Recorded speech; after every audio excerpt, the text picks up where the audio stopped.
चावल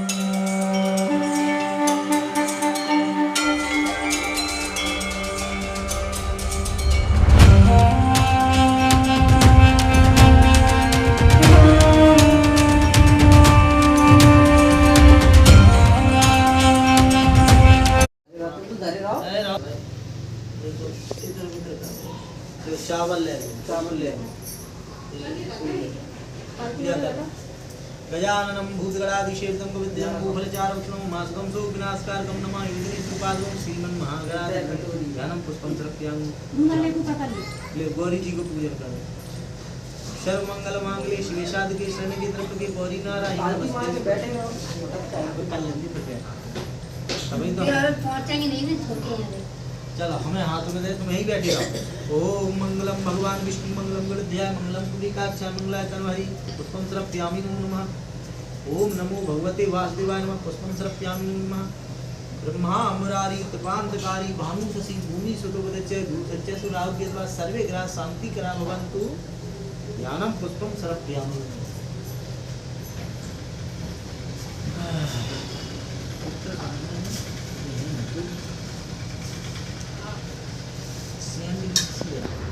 क्या सीख रहा है पूरा ले कलश पर आके तुझे ओम सीख रहा है ठीक है। हाँ मुद्रा रखो पैसा पैसा एक गणेश जी पे रखो पहले। ओम गजाननं भूतगणाधिसेवितं उमासुतं शोक विनाशकारकं नमामि विघ्नेश्वरपादं श्रीमन्महागणाधिपतिं ठाकुर जी को रखो। ओम मंगलम भगवान विष्णु मंगलम गणध्याय मंगलम पुंडरीकाक्षाय मंगलाय तनवहरि ठाकुर जी के हैं। पांच के चूल्हे ठाकुर जी अब इनको रख जाओ चारों पान की पत्तन पे रख दो। पांच चूल्हे अंधकारी भाषे तो बात है ना राउटी पर सर्वे ग्रह शांति करा भगवंतु। हां परिणाम है ऐसे करे ये हो गए और क्या ये हो गया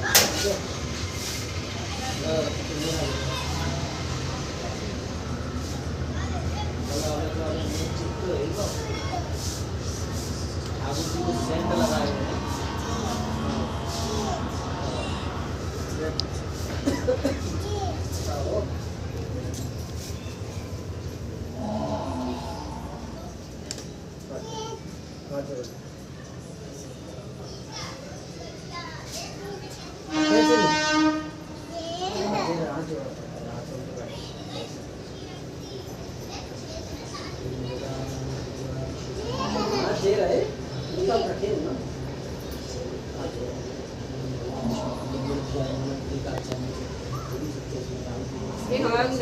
लगाया फिर ठाकुर जी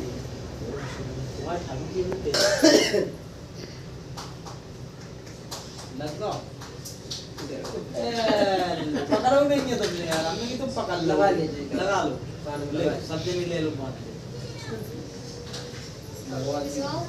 अंदर मत घुसो लिए लगाया ये लगाओ ये आप यहाँ रख लो बस निकालने वाले ये तो लगा इस जगह। हरे कृष्णा हाँ अब तुम चलो चंदन मंदन लगवाओ। ये गाँव में अलग से लेना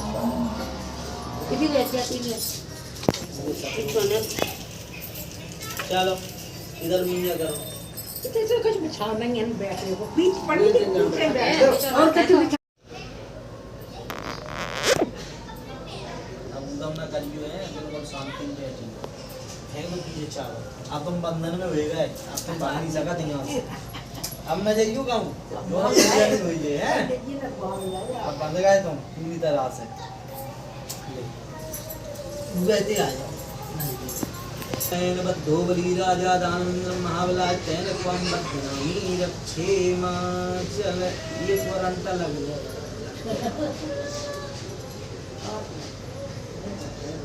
हम छोड़िए वो पानी ध्यान से तो बैग दे रही थी राजा दानवेंद्र महाबला तैन कौन बद्धनामी रक्षे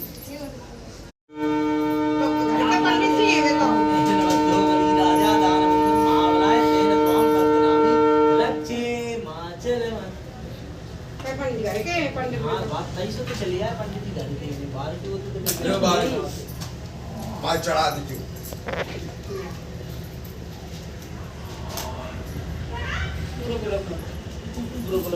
हमें खींच ले जा रहा है बा हम गिर दिए तूने तो कमाल ही कर रहा पन्नी चढ़ा दी ऊपर। ओम शांति बहुत बलवान निकाला मैंने खींच लिया पंडित जी जा दो बली राजा भैया लिए बैठो भैया लिए।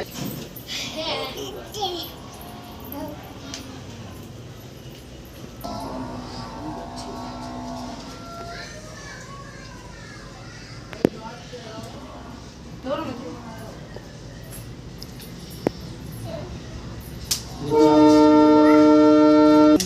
मैंने बद्धो बली राजा दानंद महाबलाय तेन त्वं बद्धनानि रक्षेमन। ओम श्री सत्यनारायणम देवता कोई जानते घी में तो जाएगा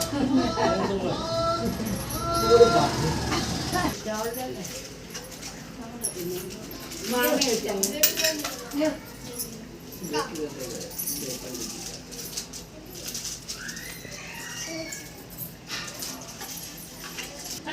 जने के लग के रहेगा आ जाओ तुम भी आ जाओ आगे जल्दी काम रह जाए ये हो चलो ये हो हाँ ले भगवान की बोलिए अयोध्या नाथ की बोलिए वृंदावन बिहारी लाल की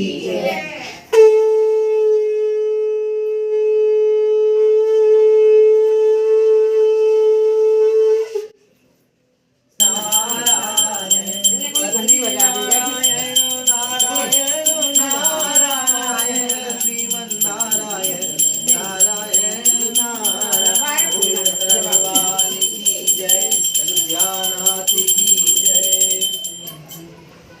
पहला अध्याय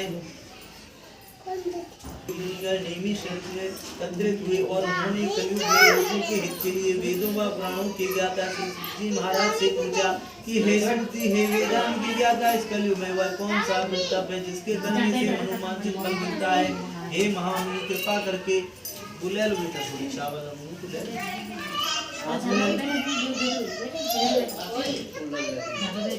तुम कटोरी में रख लो। हर अध्याय पे छोड़िए एक एक दो दो फूल हैं जहाँ हम बोले पे तो सब लास्ट में फूल तुम्हें छोड़ने हैं। श्रेष्ठ तुम धन हो जिन्होंने इन प्राणियों के हित के लिए ऐसा उत्तम प्रश्न किया है। एक बार ऐसा ही प्रश्न नारद जी ने भगवान कमलापति से किया था, वही मैं आपको सुनाता हूँ। एक बार नारद जी भ्रमण करते करते पृथ्वी लोक में जा पहुँचे। उनका यह भ्रमण तीनों लोगों के प्राणियों की परोपकार की भावना को लेकर था। पृथ्वी लोक में जाकर उन्होंने देखा कि वहाँ के लोग तरह तरह के कष्ट भोग रहे हैं। वे बात देखकर नारद सोचने लगे कि इनका कष्ट किस प्रकार दूर हो, इन्हें दुखों से कैसे मुक्ति मिले। यही सब सोचते सोचते विष्णु लोक में आ गए। वहाँ चार भुजा भगवान विष्णु से सैया पर विराजमान थे। वे शंख चक्र गदा कमल अपने हाथों में धारण किए थे, गले में बनमाला पड़ी हुई थी। नारद जी ने बड़े मदभाव से उन्हें देखा, फिर बोले हे श्री हरि मन और वाणी से आप परियानंद शक्तिधारी मैं आपको प्रणाम करता हूँ। हे प्रभु आप आदि न मध्य न अंत, आप सर्वदा नित्य सर्वात्मा आदिकरण मैं आपको नमस्कार करता हूँ। नारद जी की स्तुति सुनकर भगवान विष्णु मुस्कुराए और मुस्कुराकर पूछा कि हे नारद तुम्हारे मन में अवश्य कोई ऐसी बात है जिसके कारण तुम यहाँ आए हो, तुम्हारे मन में क्या है मुझे सब कुछ बताओ। भगवान के ऐसे वचन सुनकर नारद जी ने कहा प्रभु मृत्यु लोक में सभी प्राणी अपने पापों व कर्मों के कारण बार बार विभिन्न योनियों में जन्म लेकर कष्ट भोग रहे हैं। हे भगवान यदि आप मुझ पर कृपा रखते हो तो प्राणियों का दुख दूर करने का कोई छोटा सा उपाय बताएं। भगवान श्री विष्णु बोले कि हे नारद तुम हमेशा सबका हित चाहते, तुम साधु हो, प्राणियों के कल्याण के लिए तुमने बड़ा ही उत्तम प्रश्न किया है। मैं तुम्हें बताता हूँ इस व्रत को करने से व्यक्ति मोह से छूट जाता है। हे नारद जो मैं तुम्हें बताने जा रहा हूँ वह स्वर्ग में तुलोक में दोनों में दुर्लभ है, किंतु तुम्हारे स्नेह के कारण मैं तुमको इसका पूरा व्रत का पूरा विधि विधान बताता हूँ। ओम श्री सत्यनारायण देवताभ्यो नमः। हे नारद भगवान सत्यनारायण जी का पूरा व्रत करने से तत्काल सुख प्राप्त होता है, अंत में प्राण मोक्ष का अधिकारी हो जाता है। श्री विष्णु के मुख से यह सेवक वचनों को सुनकर नारद जी ने पूछा कि हे प्रभु इस व्रत के करने से क्या फल प्राप्त होगा, इसकी विधि क्या है, समय क्या है तथा इससे पहले विस्तार पूर्वक से बताएं। आटा लेना चाहिए। यदि गेहूं का आटा उपलब्ध ना हुआ तो चावल का आटा ले ले, उसमें शक्कर के स्थान पर गुड़ मिला ले। यह सब मिलाकर सभा बना ले, वे भगवान को अर्पण करें। इसके बाद कथा सुनकर प्रसाद ग्रहण करना चाहिए। ब्राह्मणों को दान दक्षिणा देनी चाहिए।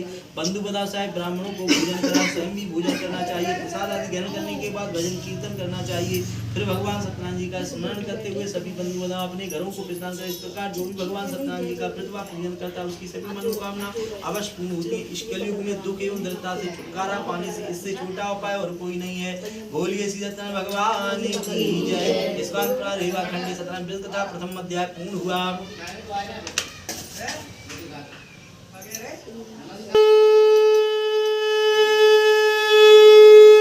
श्रीमन नारायण नारायण नारायण श्री नारायण नारायण नारायण श्रीमन नारायण नारायण लक्ष्मी नारायण नारायण नारायण। बोल वृंदावन हरिराज बोल विद्यानाथ की। दूसरा अध्याय सूजी बोले हे मुनिवर कले इस व्रत को किस किसने किया मैं तुम्हें इस विषय में बताता हूँ, सुनिए। इस तल काशीपुरी नगरी में एक बड़ा ही निर्धन ब्राह्मण रहता था। वह भूख प्यास से यहाँ वहाँ भटक कर भिक्षा मांगकर अपना पेट भरता था। इस ब्राह्मण को दुखी देखकर ब्राह्मणों से प्यार करने वाले भगवान विष्णु बड़े विकृत हुए। उस ब्राह्मण को देखकर उनको बड़ी दया आई, तो एक दिन उन्होंने बूढ़े ब्राह्मण का भेद धारण करके इस पृथ्वी पर जाकर उस ब्राह्मण से बोले, हे विप्र, तुम इतने दुखी होकर इस पृथ्वी पर क्यों भटक रहे हो? कृपा करके मुझे अपनी विपदा बताओ। ब्राह्मण बोला, हे बंधु, मैं अत्यंत निर्धन दुखी हूँ। क्या आप इसे? बूढ़े ब्राह्मण ने कहा, सत्यनारायण स्वरूप भगवान विष्णु सबको मन चाह फल देने वाले हैं, अतः हे विप्र, तुम इनका उत्तम प्रतिभा पूजन करो। भगवान सत्यनारायण जी का प्रतिभा पूजन करने से मन अवश्य इस व्रत को अवश्य करेगा। इन्हीं विचारों के कारण उसको रात भर नींद नहीं आई। दूसरे दिन वह भिक्षा टांग के निकला कि आज जो कुछ भी भिक्षा में मिलेगा मैं उसी से भगवान सत्यनारायण जी का प्रतिभा पूजन करूंगा। उस दिन उसको भिक्षा में काफी दुर्लभ प्राप्त हुई। उसी से उस ब्राह्मण ने अपने बंधु बधाओं सहित भगवान सत्यनारायण जी का व्रत किया। इस व्रत के प्रभाव भगवान सत्यनारायण जी की कृपा से वो सब प्रतिभान हो गया। तब से वह ब्राह्मण प्रतिमाह व्रत रखना आरंभ कर दिया। अंत में सब पापों से मोक्ष को प्राप्त हुआ। हे विप्र, इस पृथ्वी पर जो कोई भी पूर्वा इस व्रत को करेगा उसके सभी दुख दूर होंगे। श्रीमन नारायण जी ने ये वचन नारद से कहते, अब आप लोग बताइए क्या जानने की इच्छा है? तब ऋषिगणों ने पूछा कि हे सूत जी महाराज, आप यह बताएं कि आगे चलकर इस ब्राह्मण के बाद किस किसने इस व्रत को किया है, यह जानने की हमारी प्रबल इच्छा है। सूत जी बोले, इस ब्राह्मण से सुनकर आगे यह व्रत किन किन लोगों ने किया ये भी आप ध्यानपूर्वक सुनो। वह ब्राह्मण धन दान से भरपूर हो गया। एक बार व्रत कर रहा था, वहाँ एक लकड़ा जाने के उद्देश्य से ब्राह्मण के घर में गया। वहाँ उसने ब्राह्मणों को देखा जो अपने बंधु बधाओं सहित भगवान सत्यनारायण जी का प्रतिभा पूजन हो रहा था। यह सब देखकर ब्राह्मण देखा आप किसका पूजन कर रहे हैं, इस पूजन से क्या फल मिलता है, कृपा करके मुझे विस्तार पूर्वक से बताएं। तो ब्राह्मण बोला, हे भाई, लकड़ा था जल पी कर पा रहा है, अपना गट्ठा उठाकर लकड़ी बेचने के लिए शहर को चल दिया। रास्ते में चलते चलते उसने सोचा कि आज यह लकड़ियां बेचकर जो भी धन प्राप्त होगा मैं उसी से भगवान सत्यनारायण जी का व्रत करूंगा या पूजन करूंगा। यह संकल्प करवाया। ऐसी बस्ती की जहाँ नगर में अमीर लोग रहते थे, भगवान सत्यनारायण जी की ऐसी कृपा लकड़ियों का दाम दूना प्राप्त हुआ। लकड़हारा अति प्रसन्न होकर पक्के केले, शक्कर, घी, दूध, गेहूं का आटा सभा बनाकर खरीद लिया, अपने घर की ओर चल पड़ा। लकड़हारे ने अपने भाई बंधुओं सहित भगवान जी का पूजन किया। इस व्रत को किया। इस व्रत के प्रभाव से पुत्रवान हो गया, धनवान हो गया। लोक में चिराल तक सुख भोग कर अंत में भगवान सत्यनारायण की कृपा से उनके लोक को चला गया। बोलिए श्री सत्यनारायण भगवान की जय। इसका देवा खंडी सत्यनारायण व्रत था। दूसरा अध्याय पूर्ण हुआ।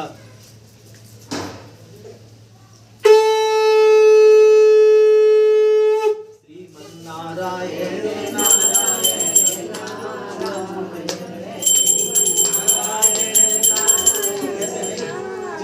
छोड़ दे, पर ज्यादा ले नहीं लिया।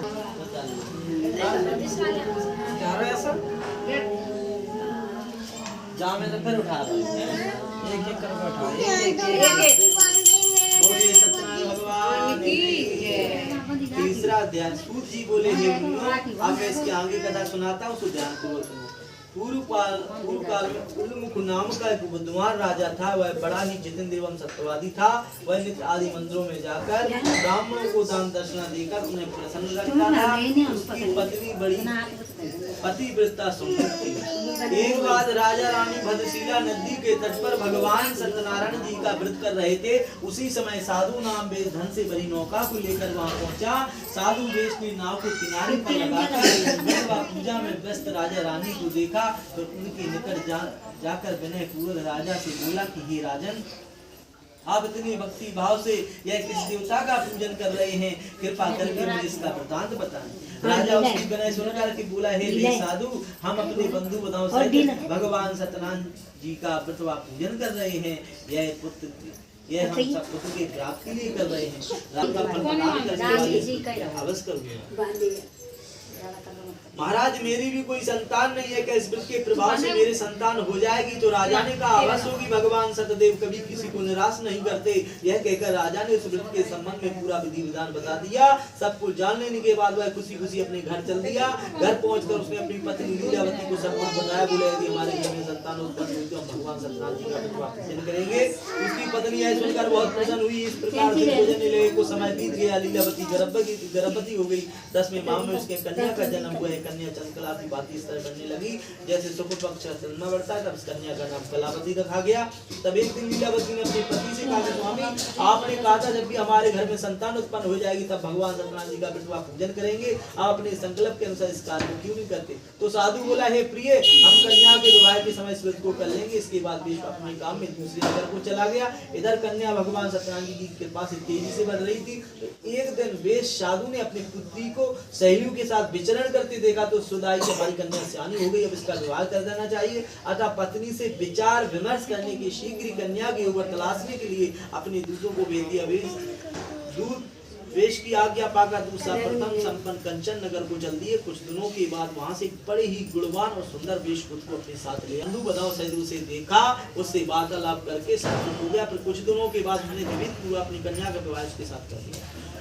लेकिन दुर्भाग्यवश देखिए, उस समय वह भगवान सत्यनारायण जी का व्रत करना भूल गया। परिणाम स्वरूप भगवान सत्यनारायण क्रोधित हो गए, उसे श्राप दे दिया, तुझे दर्द दुख प्राप्त हो।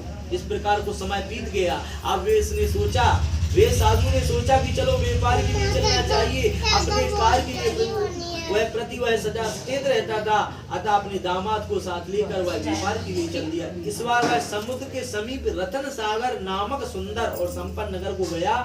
अब वो अपने दामाद के साथ व्यापार में व्यस्त हो गया। इस सुंदर संपन्न नगर में राजा चंद्रकेतु का राज था। उस अपनी प्रतिज्ञा से भ्रष्ट हुए भगवान सत्यनारायण ने उसे श्राप दे दिया था, तुझे घोर कष्ट प्राप्त हो। तो एक दिन राजा की संपत्ति चुरा के एक चोर वहां गया जहाँ साधु उसके दामाद ठहरे हुए थे।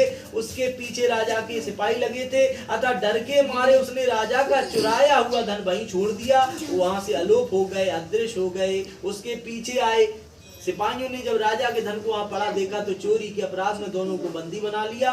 दोनों ने बहुत कुछ कहा लेकिन राजा के सिपाहियों ने एक नहीं सुनी और हर्षित होकर सिपाहियों ने राजा को बताया, महाराज, राजमहल में चोरी करने वाले 2 चोर हम पकड़ कर लाए हैं, आप आज्ञा दें। राजा ने बिना कुछ देखे वाले विचार की आज्ञा दे दी, जाओ इनको बंदी गृह में डाल दिया जाए। भगवान सत्यनारायण जी की माया से किसी ने भी उनकी बात नहीं सुनी। राजा चंद्रकेतु की आज्ञा से जो उनका धन था वो भी छीन लिया गया। उधर भगवान के श्राप के कारण उस साधु वेश के घर में जो सारी संपत्ति को चुरा के ली गई।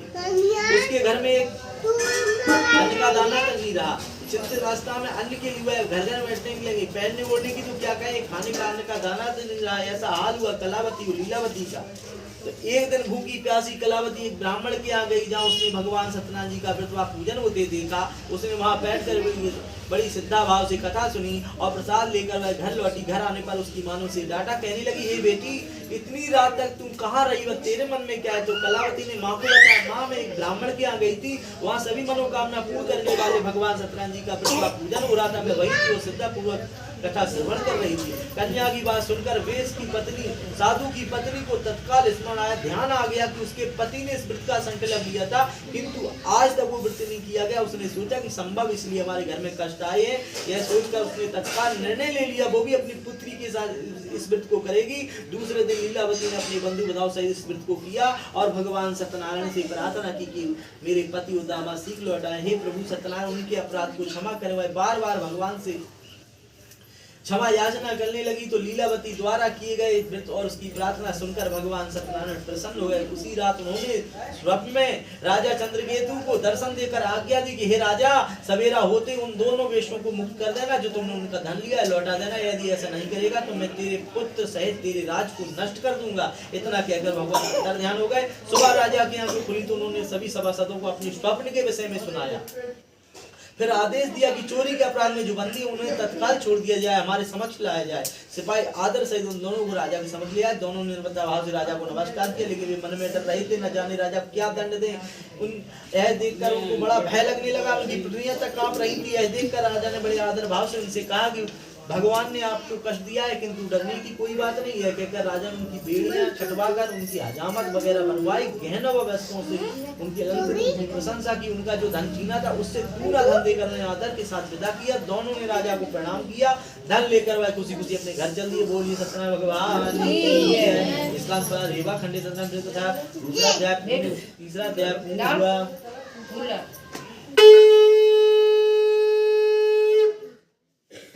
श्रीमन नारायण नारायण नारायण श्रीमन नारायण नारायण श्रीमन नारायण नारायण नारायण नारायण बोली वृंदावन बिहारी लाल की। चौथा अध्याय। सूत जी बोले, इस प्रकार साधु नाम वेश मंगला स्मरण करके वहां पर ब्राह्मणों को दान दक्षिणा आदि देकर अपने घर को चल दिया। वह साधु अब वह कुछ दूर चला ही था कि भगवान सत्यनारायण ने सोचा कि इतने दिन कारागार में पड़ा रहा, इसका कुछ घमंड तो चूर हुआ होगा, इसकी बुद्धि तो कुछ ठीक हो गई होगी। इसलिए भगवान सत्यनारायण ने दंडी का भेद धारण कर लिया और जाकर उस साधु से पूछा कि हे साधु, तेरी नाम में क्या है। अभिमानी हंसता हुआ कहने लगा, क्यों दंडी स्वामी, क्या तुम्हें मुद्रा चाहिए? मेरी नाव में तो बैल पात्र भरे हुए हैं। वेश के ऐसे निष्ठुर वचनों को सुनकर भगवान दंडी वेशधारी भगवान सत्यनारायण ने कह दिया, जाओ तुम्हारा ही कहना सत्य हो। इतना कहकर दंडी वेश साधु जाकर समुद्र के किनारे बैठ गए। दंडी के जाने के बाद साधु ने महसूस किया कि नाव काफी हल्की हो गई है, कुछ फूली हुई लग रही है। वह बहुत चकित हुआ। जैसे ही कपड़े हटाकर उसने देखा, धन के स्थान पर बेलपात्र देखकर उसे मूर्छा आ गई। दौड़कर उसके दामाद ने उसे संभाला, उसके ऊपर जल आदि छिड़का। होश में आने पर वह अपने धन के लिए विलाप करने लगा। तब उसके दामाद ने कहा, इस प्रकार आप शोक क्यों करते हैं? यह उस दंडी स्वामी का श्राप है। वह दंडी सब सहमत, इसमें कोई संदेह नहीं। उनकी शरण में चलना चाहिए, वह जाने पर तुम्हें मनोवांछित फल मिलेगा। दामाद का कहना मानकर वे दंडी स्वामी की शरण में गया और प्रणाम करके आदर पूर्वक बोला कि हे प्रभु, मैंने जो कुछ भी आपसे कहा था, जो असत्य वचन कहे थे, उसके लिए मुझे क्षमा कर दें। ऐसा कहते समय वहां से उठकर व्याकुल होता रोने लगा। वे साधु को रोते देख दंडी स्वामी ने कहा, रो मत। सुन साधु, तू मेरी पूजा से विमुख हुआ है, इसीलिए मेरी आज्ञा से तुझे बार बार दुख भोग रहा है। अब वेश को सारी बात समझ में आ गई। वह विनती करते हुए बोला कि हे प्रभु, आपकी माया तो ब्रह्मा आदि भी नहीं समझ सके, भला मैं आपकी लीला को कैसे समझ सकता हूँ?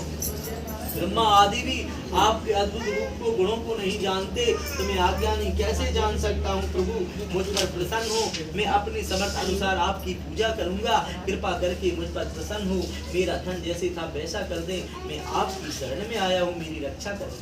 साधु वेश के ऐसे भक्त वचनों को सुनकर भगवान सत्यनारायण प्रसन्न हुए और उस वेश साधु को मनचाहा वर देकर अंतर ध्यान हो गए। तब वे साधु अपनी नाव पर आया तो उसने धन से भरी पाया। वह बोला, भगवान सत्यदेव की कृपा से मेरी मनोकामना पूर्ण हुई है। फिर उसने अपने दामाद साथियों सहित भगवान सत्यनारायण जी की पूजा की और भगवान सत्यनारायण जी की कृपा पाकर साधु बहुत प्रसन्न हुआ। फिर नाव द्वारा अपने देश चल दिया।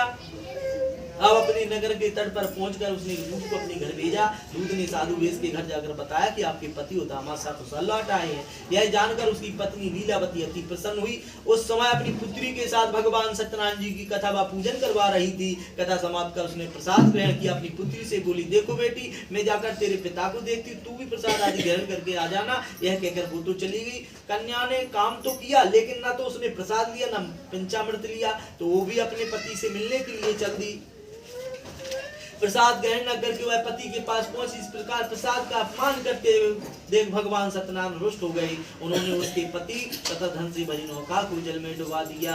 यह देखकर कन्या को बड़ा दुख हुआ। वह चक्कर खाकर भूमि पर गिर पड़ी। नाव को डूबते कन्या को मूर्छित देखकर साधु को बड़ा अचरज हुआ। मल्ला भी अचरज करने लगे। लीलावती बेटी की ऐसी हालत देखकर बड़ी व्याकुल रोटी अपने पति से बोली, हे स्वामी, नाव सही दामाद कहाँ कैसे गायब हो गए? मुझे तो लगता बस किसी देवता का क्रूप है। आखिर भगवान सत्यनारायण जी की लीला को कौन समझ सकता है? यह कहकर वह अपनी पुत्री के साथ विलाप करने लगी। तो उसकी पुत्री ने कहा वो भी अपने पति के वेश में जल समाधि ले लेगी। यह देखकर वो साधु वेश बहुत दुखी हुआ, उसे समझते देने लगी।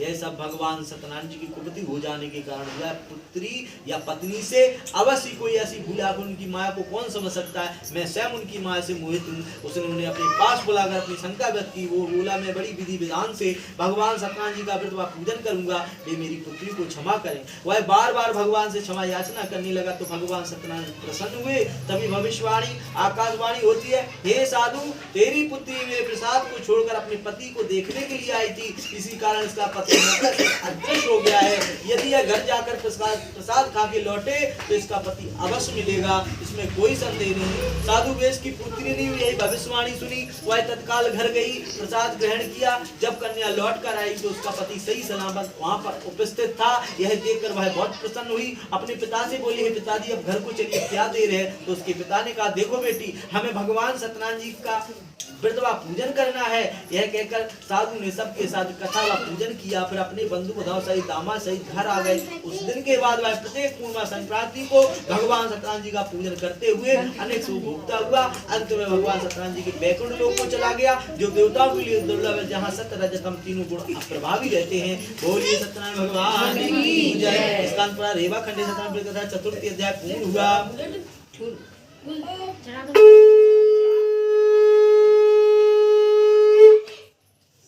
नारायण नारायण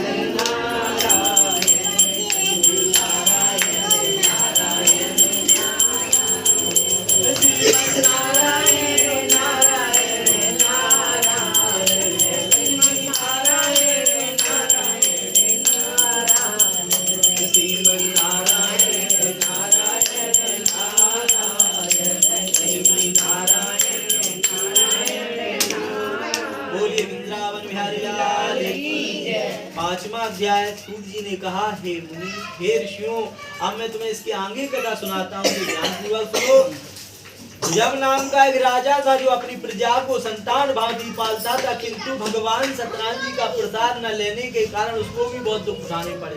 तो एक दिन राजा शिकार खेलने के लिए वन को गया।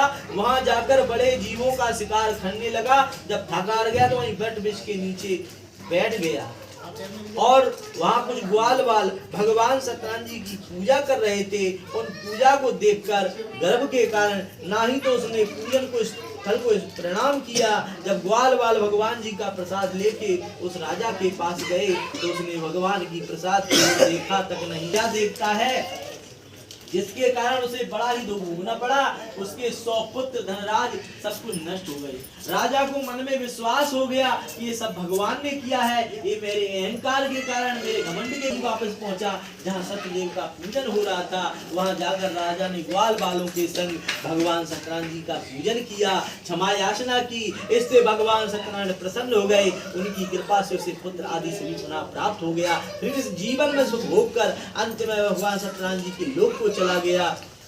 इस परम दुर्लभ सत्यनारायण व्रत को जो भी धारण करता है और इसकी फलदायक कथा को भक्ति पूर्वक सुनता है, उसे श्री सत्यनारायण जी की कृपा से भरपूर धन दान आदि प्राप्त होते हैं। दरिद्रता धन पाते ही बंदी बदाओं से मुक्त हो जाते हैं, भय मिट जाता है। यह निसंदेह सत्य है। इस कथाव्रत के प्रभाव से व्यक्ति जीवन भर सुख भोग अंत में सतलोक को पाता है। हे विप्रो, यह मैंने सत्यनारायण व्रत की कथा कही है। इसके प्रभाव से व्यक्ति सब संबंधों से मुक्त हो जाता है। यह व्रत पूजन कलयुग में विशेष फलदायक रहेगा। भगवान सत्यनारायण अलग अलग समय में अलग अलग रूप धर के अपने भक्तों को सुख पहुंचाते हैं। कोई उन्हें काल कहता है, कोई ईश्वर, कोई सत्यदेव, कोई सत्यनारायण, अनेक रूप धरकर में मनचाहा फल देने के लिए कलयुग में सतरूपी सत्यनारायण होंगे, सत्यनारायण होंगे। सभी को मनचाहा फल देने के लिए भगवान विष्णु ने सत्यनारायण का रूप रख लिया है। हे मुनिगण, जिस कथा का नित्य पाठ करेंगे अथवा सुनेंगे, श्री सत्यनारायण जी के पास उनके समस्त पाप नष्ट हो जाएंगे। बोलिए सत्यनारायण भगवान की जय, बोलिए वृंदावन बिहारी लाल की जय। गाल दो अपने अपने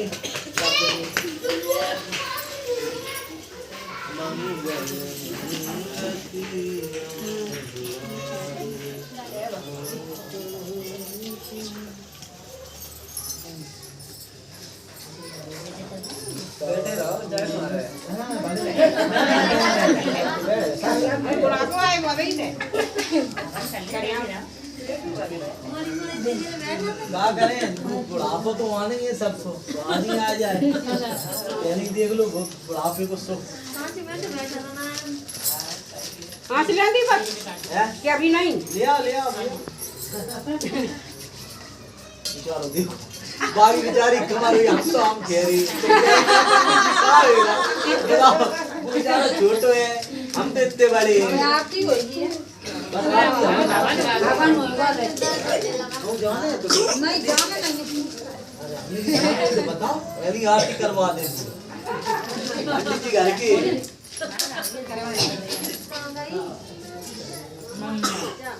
जब मम्मा का तो रहती ना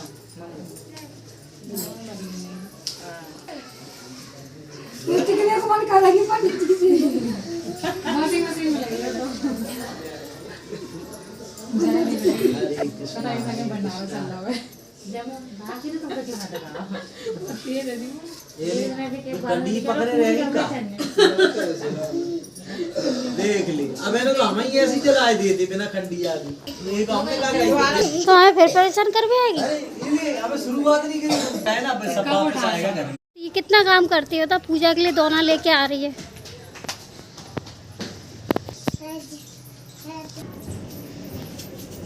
चलो जय जय के लिए दोना ले, तू लिए दोना लेके चलो जल्दी चलो, पापा डांटेंगे जल्दी।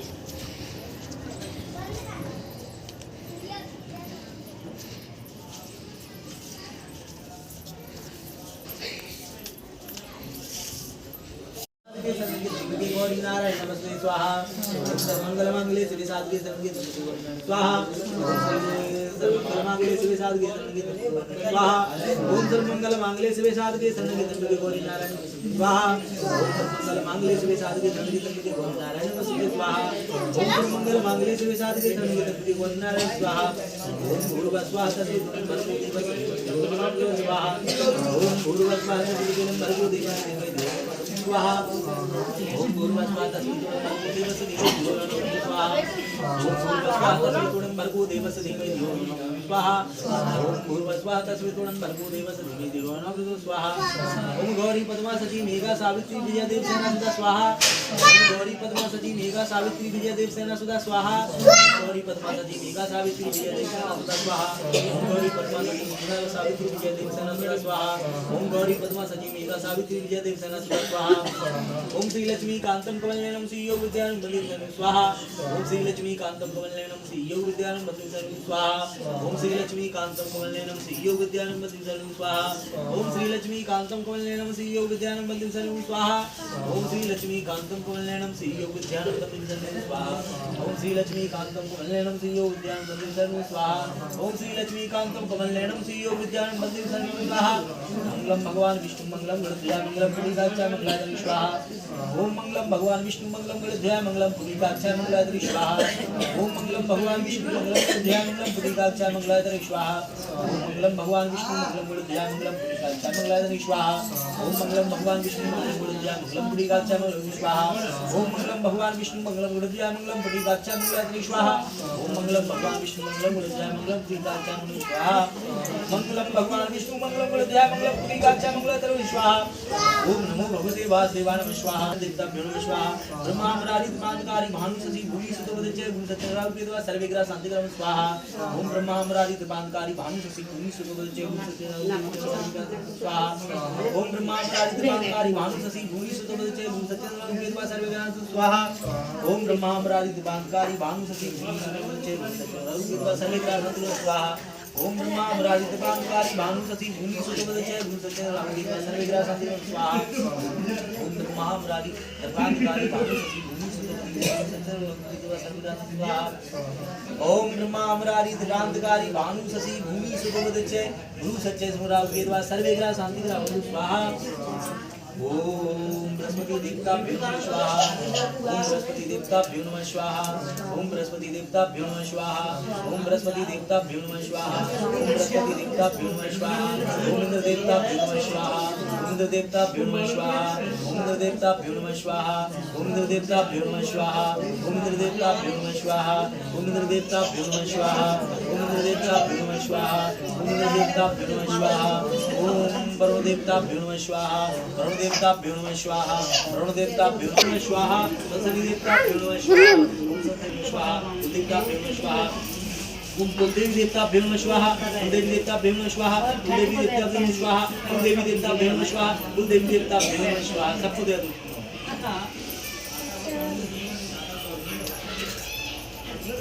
और ऐसे कर लो थोड़ी थोड़ी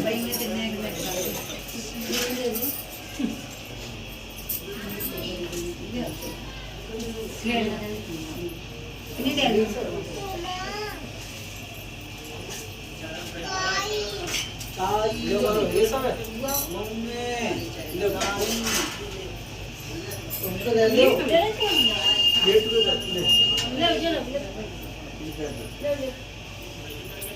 ये कपड़ों के लाने है ना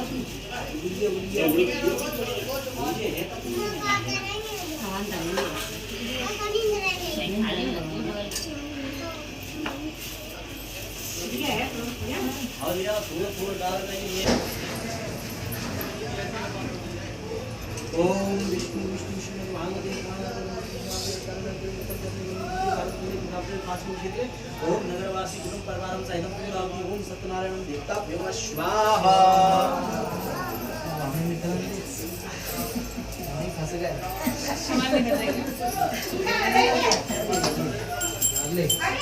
चलो आ जाओ आए अरे वीडियो को बनाया को जल्दी आओ तू आया है सो अरे हमारी स्पेशल याद है ग्रुप में मेरा पंडित जी कैसे बजेंगे चलो घी खाओ कितने का अभी भग जाएगा अरे देवता छोड़ कर दिया ये बता बुआ हरि ओम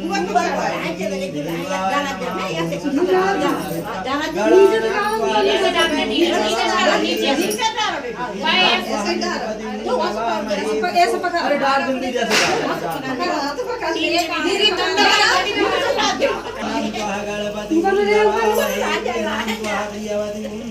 बढ़िया ओम श्री गणेशाय श्री सत्यनारायण देवता चलो जल्दी करो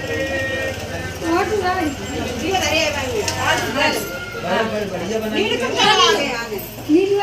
सबकी चल जल्दी जय गणेश जय गणेश जय गणेश देवा माता लक्ष्मी पार्वती पिता महादेवा एक दंत दयावंत चार भुजाधारी मस्तक सिंदूर सोहे मूसे की सवारी आंख दे कोई को काया वानर को पुत्र वेद में नहीं को माया चढ़े फूल चढ़े और चढ़े मेवा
फिर जाओगी।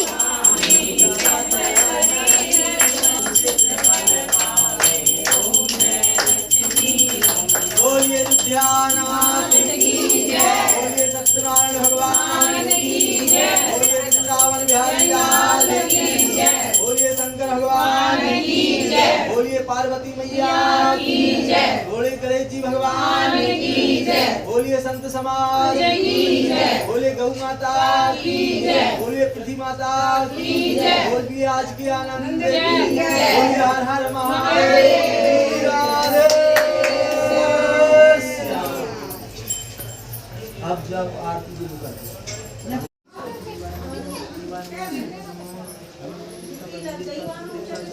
सभी देवी देवता